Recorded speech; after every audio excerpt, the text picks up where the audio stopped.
Hello, everyone. Professor Berninger here with PowerPoint 3, hanging on the sofa this afternoon with the Simon. What's up, Simes? He's, yeah, chilling out, afternoon nap. Good cat. So we left off, we had parts 1 and 2, and this hopefully is going to wrap it up. The 3 key amendments to the Constitution. Now, you guys all know the Constitution is the founding document of the United States of America. The Supreme Court decides whether things are constitutional. Certain laws and practices by the government have to be in line with the United States Constitution. The Constitution can be amended, and it has been amended, and there were 3 very important amendments to the Constitution that took place during Reconstruction. And the 13th Amendment is pretty straightforward. Neither slavery nor involuntary servitude, except as punishment for crime, wherever the party shall have been duly convicted, shall exist within the United States. So it outlaws slavery unless you've been convicted of a crime, and then you can be forced to work. So that's pretty straightforward there. The 14th Amendment is a little more complicated, and the 14th Amendment is huge. It goes well beyond addressing issues of slavery and has been applied to many aspects of American life. And some people still hate the 14th Amendment because it does in some ways centralize power within the federal government over the states. If you want to learn more about this, I suggest you read a book, talk to a constitutional lawyer, but I'm going to do my best here to describe it and get into it a little bit for you. So first of all, it says all persons born or naturalized in the United States subject to the jurisdiction thereof are citizens of the state where they reside. No state shall make or enforce any law which shall abridge the privileges or immunities of citizens of the United States. So that puts federal law as most important. And the state cannot deprive any person of life, liberty, or property without due process of law.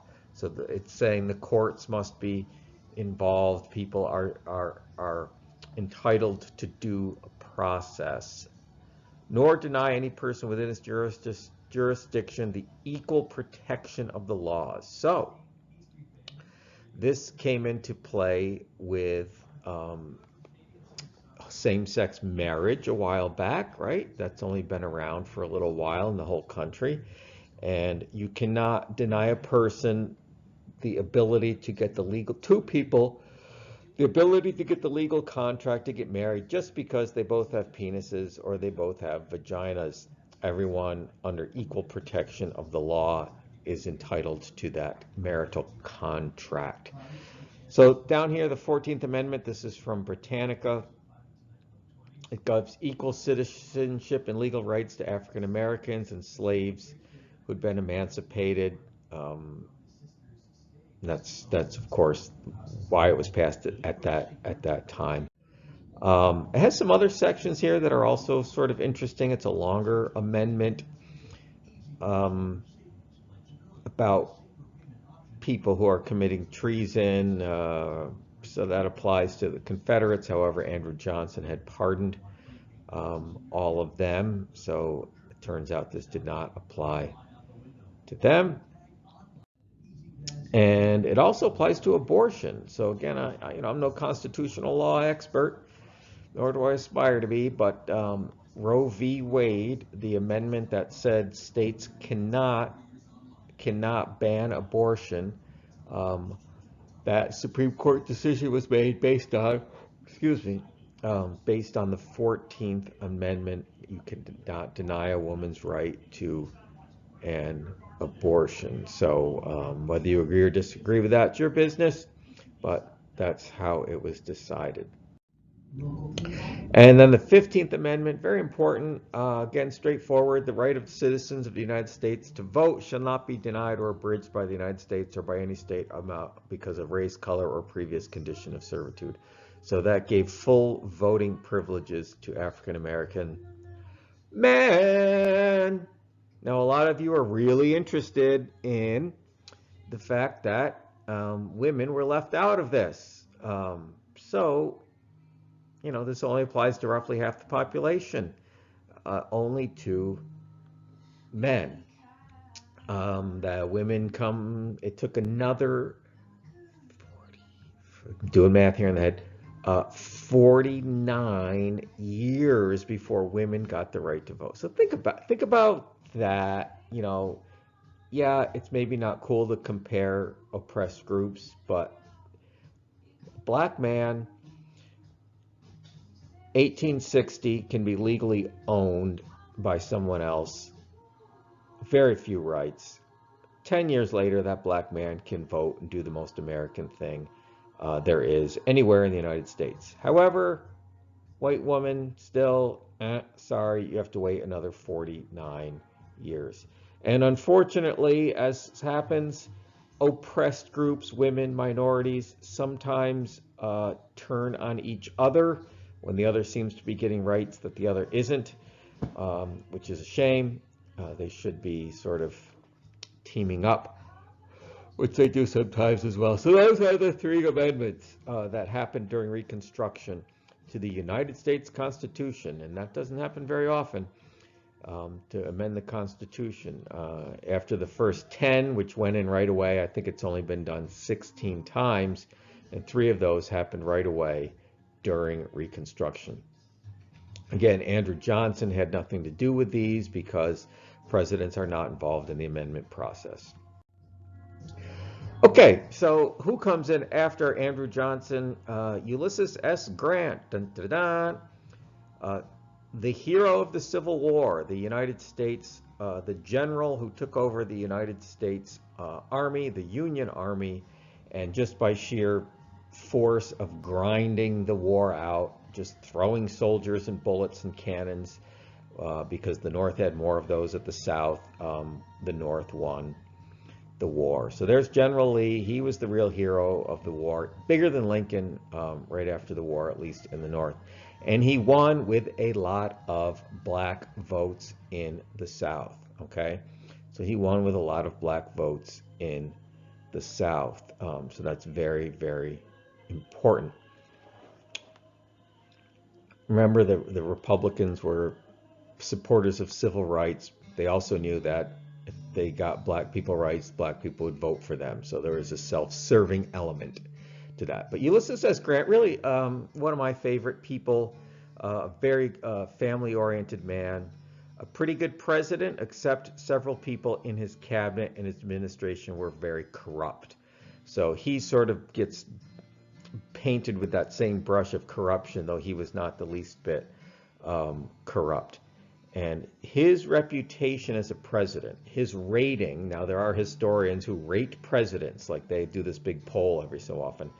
His ratings have only gone up because he was good about racial issues, and other presidents like Woodrow Wilson and Andrew Jackson have gone down the list because they were bad on racial issues. So that shows, I think, something positive about our times, that presidents who were bad on race have gotten lower ratings, and good presidents on race like Grant have gone up.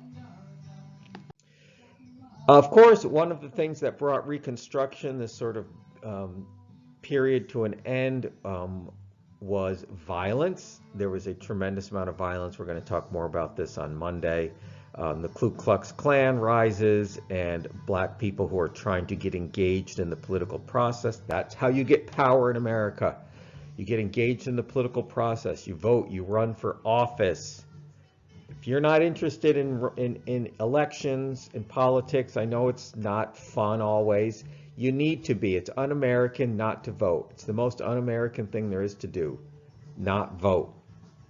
Anyway, so through terror, pure terror, there's nothing else to call it, White supremacists, KKK members killed, terrorized African Americans, beat them in the South, destroyed their communities as a part of their effort to regain white supremacy. Also, Reconstruction was fading out because, people fatigue, right? Well, this past year we had COVID fatigue. People got tired of wearing masks and staying home, so they started just to stop doing it. And the American people, and white people anyway, and the government just sort of lost interest in it. Oh, well, here, just to show you, I put this guy back in, and here he is with his Confederate flag, right? Committing acts of terror. It's a terrorist act to storm the Capitol like he did, and this is working in the same tradition that white people worked in during Reconstruction. Some white people in the South, hey, it wasn't all of them. There were white people in the South who got killed, who got terrorized because they were helping with Reconstruction. Many a white person has been beaten and killed over the last 100+ years for being on the side of helping African Americans get some sort of equality. But here is someone with a Confederate flag committing an act of terror, just like in the old days. And this is last month, January 6th, 2021. Okay, now the final thing that kills Reconstruction, which is very sad, was the election of 1876. And this, I'm gonna keep this simple for you. But in 1876, you have Rutherford B. Hayes. His middle name was Burchard. It's a good middle name. Simon, you think Burchard is a good middle name? He just buried his head in his paws. All right, we're not going to rename you Burchard. We're sticking with Simon, buddy. So Rutherford B. Hayes from Ohio, pretty good on race, right? A Northern Republican, is running against a Northern Democrat, Samuel Tilden. So whomever wins there, we'll see what Reconstruction, how that's going to continue on. But there's a chance there that things are going to continue to be at least decent for black people in the South. However, it's a contested election, right? We know what those are all about. We had one in the year 2000. People tried to make a contested election out of last fall, but it's really not. The votes were counted, but the year 2000 was very contested. This 1876, highly contested between Rutherford B. Hayes and Samuel Tilden. The United States Congress, to solve the problem, forms a commission, another word for backroom deals. So Republicans and Democrats got together to decide which of these men, Rutherford B. Hayes, here, has got a good beard. Like, it was obligatory for every politician to have a beard then. Samuel Tilden did not have a beard. And coincidentally, he was from New Lebanon, New York, right up the road from where I'm sitting here, and his grave is still there. Well, these two guys are vying for the presidency. We'll call it a tie. Well, guess what? Southern Democrats, who would be supporting the Democrat here, Mr. Tilden, they say, we'll support the Republican as long as you Republicans pull all the troops out of the South and you let us go back to our ways of white supremacy and Reconstruction. You following me here? The Southern Democrats say, we will let you get rid of our candidate, Mr. Tilden. We will support the Republican as long as you promise to get people out. So the Republicans get the presidency and the Democrats get white supremacy in the South. They sold out African Americans. Both of them, both the Republicans and the Democrats sold out. The Republicans sold out, it's terrible. So that ends Reconstruction. Hayes Tilden, a very dark day in American history. And the South is allowed to go back full on white supremacy. The Republicans turn a blind eye, but they get the presidency. And thus endeth Reconstruction.